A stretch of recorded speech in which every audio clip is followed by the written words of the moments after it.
Watch Aya Guzman interview How Pure Love and Respect for Shaira. Boyfriend, pero after marriage, yun talaga gusto. Pero you travel together, di ba? Yes, Na kayong dalawa lang? Yes po. Kaya, and yun nga, marami.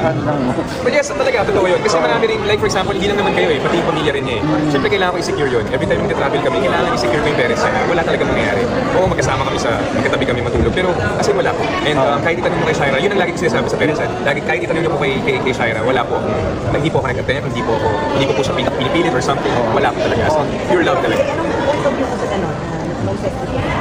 Sobrang hanga ako kay Shaira kasi ilan na lang po yung ganun, di ba? So para sa akin, napakaswerte ko po.